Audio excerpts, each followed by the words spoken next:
Praise the Lord. യേശുവിൽ ഏറ്റവും സ്നേഹം നിറഞ്ഞവരെ, നമുക്ക് വചനം പഠിക്കാം.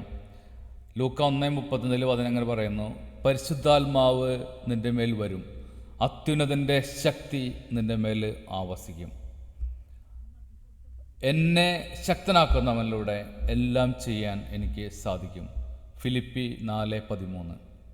അവൻ രക്തത്തിൽ മുക്കിയ മേലങ്കി ധരിച്ചിരിക്കുന്നു, അവൻ്റെ നാമം ദൈവവചനമെന്നാണ്. വെളിപാട് 19:13.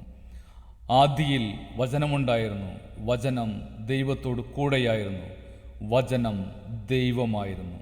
യോഹന്നാൻ 1:1. ദൈവത്തിൻ്റെ വചനം സജീവവും ഊർജ്ജസ്വലവുമാണ്, ഇരുതല വാളിനേക്കാൾ മൂർച്ചയേറിയതും, ചേതനയിലും ആത്മാവിലും സന്ധിബന്ധങ്ങളിലും മജ്ജയിലും തുളച്ചു കയറി ഹൃദയത്തിൻ്റെ വിചാരങ്ങളെയും നിയോഗങ്ങളെയും വിവേചിക്കുന്നതുമാണ്. ഹെബ്രായർ 4:12. അങ്ങയുടെ വചനം എൻ്റെ പാദത്തിന് വിളക്കും പാതയിൽ പ്രകാശവുമാണ്. സങ്കീർത്തനങ്ങൾ 119:105. അങ്ങയുടെ വചനങ്ങളുടെ ചുരുളഴിയുമ്പോൾ പ്രകാശം പരക്കുന്നു, എളിയവർക്ക് അത് അറിവ് പകരുന്നു. സങ്കീർത്തനങ്ങൾ 119:130. വിശുദ്ധ ലിഖിതങ്ങളോ ദൈവത്തിൻ്റെ ശക്തിയോ അറിയാത്തത് കൊണ്ടല്ലേ നിങ്ങൾക്ക് തെറ്റുപറ്റുന്നത്. മാർക്കോസ് 12:24. വിശുദ്ധ ലിഖിതമെല്ലാം ദൈവനിവേശിതമാണ്. അവ പ്രബോധനത്തിനും ശാസനത്തിനും തെറ്റുതിരുത്തലിനും നീതിയിലുള്ള പരിശീലനത്തിനും ഉപകരിക്കുന്നു. 2 തിമോത്തി 3:16. ഈ പ്രവചനത്തിലെ വാക്കുകൾ വായിക്കുന്നവരും കേൾക്കുന്നവരും ഇതിൽ എഴുതപ്പെട്ടിരിക്കുന്നത് പാലിക്കുന്നവരും അനുഗ്രഹീതർ. വെളിപാട് 1:3. എന്നാൽ ഇവ തന്നെയും എഴുതപ്പെട്ടിരിക്കുന്നത് യേശു ദൈവപുത്രനായ ക്രിസ്തുവാണെന്ന് നിങ്ങൾ വിശ്വസിക്കുന്നതിനും അങ്ങനെ വിശ്വസിക്കുന്ന നിമിത്തം നിങ്ങൾക്ക് അവൻ്റെ നാമത്തിൽ ജീവനുണ്ടാകുന്നതിനും വേണ്ടിയാണ്. യോഹന്നാൻ 20:31. ആത്മാവാണ് ജീവൻ നൽകുന്നത്, ശരീരം ഒന്നിനും ഉപകരിക്കുന്നില്ല. നിങ്ങളോട് ഞാൻ പറഞ്ഞ വാക്കുകൾ ആത്മാവും ജീവനുമാണ്. യോഹന്നാൻ 6:63. പരിശുദ്ധാത്മാവ് നിങ്ങളുടെ മേൽ വന്നു കഴിയുമ്പോൾ നിങ്ങൾ ശക്തി പ്രാപിക്കും. ജെറുസലേമിലും യൂദയ മുഴുവനിലും സമറിയയിലും ഭൂമിയുടെ അതിർത്തികൾ വരെയും നിങ്ങൾ എനിക്ക് സാക്ഷികളായിരിക്കുകയും ചെയ്യും. അപ്പസ്തല പ്രവർത്തനങ്ങൾ 1:8. ന്യായപ്രമാണ ഗ്രന്ഥം എപ്പോഴും നിന്റെ അതിരത്തിലുണ്ടായിരിക്കണം. അതിൽ എഴുതിയിരിക്കുന്നതെല്ലാം പാലിക്കാൻ നീ ശ്രദ്ധിക്കണം. അതിനെക്കുറിച്ച് രാവും പകലും ധ്യാനിക്കണം. അപ്പോൾ നീ അഭിവൃദ്ധി പ്രാപിക്കുകയും വിജയം വരിക്കുകയും ചെയ്യും. ജോഷുവ 1:8.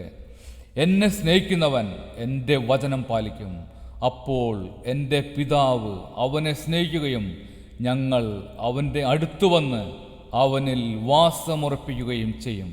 യോഹന്നാൻ 14:23. നിങ്ങൾ എന്നിൽ വസിക്കുകയും എൻ്റെ വാക്കുകൾ നിങ്ങളിൽ നിലനിൽക്കുകയും ചെയ്യുന്നെങ്കിൽ ഇഷ്ടമുള്ളത് ചോദിച്ചു കൊള്ളുക, നിങ്ങൾക്ക് ലഭിക്കും. യോഹന്നാൻ 15:7. ദൈവത്തിൻ്റെ വചനം ഒരിക്കലും പരാജയപ്പെട്ടിട്ടില്ല. റോമ 9:6. ആകാശവും ഭൂമിയും കടന്നുപോകും, എന്നാൽ എൻ്റെ വചനങ്ങൾ കടന്നു പോവുകയില്ല. മത്തായി 24:35. വിശുദ്ധ ലിഖിതം നിറവേറാതിരിക്കുകയില്ലല്ലോ. ദൈവവചനം ആരുടെ അടുത്തേക്ക് വന്നുവോ അവരെ ദൈവങ്ങളെന്ന് അവൻ വിളിച്ചു. യോഹന്നാൻ 10:35. അങ്ങേക്കെതിരെ പാപം ചെയ്യാതിരിക്കേണ്ടതിന് ഞാൻ അങ്ങയുടെ വചനം ഹൃദയത്തിൽ സൂക്ഷിച്ചിരിക്കുന്നു. സങ്കീർത്തനങ്ങൾ 119:11. നിങ്ങളുടെ പ്രവർത്തനങ്ങളെല്ലാം വിജയിക്കേണ്ടതിന് ഈ ഉടമ്പടിയിലെ വചനങ്ങൾ പാലിക്കാൻ ശ്രദ്ധിക്കുവിൻ. നിയമാവർത്തനം 29:9.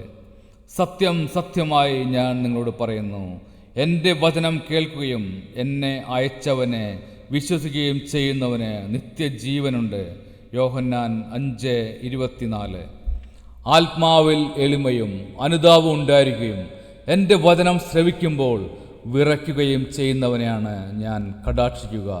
യെശയ്യാ 66:2. അവൻ പറഞ്ഞു, സമയം പൂർത്തിയായി, ദൈവരാജ്യം സമീപിച്ചിരിക്കുന്നു, അനുദപിച്ച് സുവിശേഷത്തിൽ വിശ്വസിക്കുവിൻ. മാർക്കോസ് 1:15. വിലകെട്ടവ പറയാതെ സദ്വചനങ്ങൾ മാത്രം സംസാരിച്ചാൽ നീ എൻ്റെ നാവ് പോലെയാകും. ജെറമിയ 15:19. മഴയും മഞ്ഞും ആകാശത്തു നിന്നും വരുന്നു, അങ്ങോട്ട് മടങ്ങാതെ ഭൂമിയെ നനയ്ക്കുന്നു. അത് സസ്യങ്ങൾ മുളപ്പിച്ച് ഫലം നൽകി വിതയ്ക്കാൻ വിത്തും ഭക്ഷിക്കാൻ ആഹാരവും ലഭ്യമാക്കുന്നു. എൻ്റെ അധരങ്ങളിൽ നിന്ന് പുറപ്പെടുന്ന വാക്കും അങ്ങനെ തന്നെ.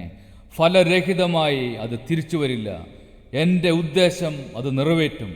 ഞാൻ ഏൽപ്പിക്കുന്ന കാര്യം വിജയപ്രദമായി ചെയ്യും. യെശയ്യാ 55:10-11. എൻ്റെ വചനങ്ങളിൽ അഭിലാഷം അർപ്പിക്കുവിൻ, അവയോട് തീവ്രാഭിനിവേശം കാണിക്കുവിൻ, നിങ്ങൾക്ക് ജ്ഞാനം ലഭിക്കും. ജ്ഞാനം 6:11.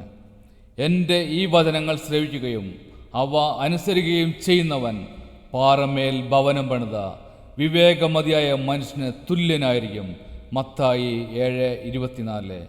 വചനം മാംസമായി നമ്മുടെ ഇടയിൽ വസിച്ചു. യോഹന്നാൻ 1:14. അവിടുന്ന് തൻ്റെ വചനമയച്ച് അവരെ സൗഖ്യമാക്കി വിനാശത്തിൽ നിന്ന് വിടുവിച്ചു. സങ്കീർത്തനങ്ങൾ 107:20. കർത്താവേ, മരുന്നോ ലേപന ഔഷധമോ അല്ല, എല്ലാവരെയും സുഖപ്പെടുത്തുന്ന അങ്ങയുടെ വചനമാണ് അവരെ സുഖപ്പെടുത്തിയത്. ജ്ഞാനം 16:12. അവരെ അങ്ങ് സത്യത്താൽ വിശുദ്ധീകരിക്കണമേ, അവിടുത്തെ വചനമാണ് സത്യം. യോഹന്നാൻ 17:17.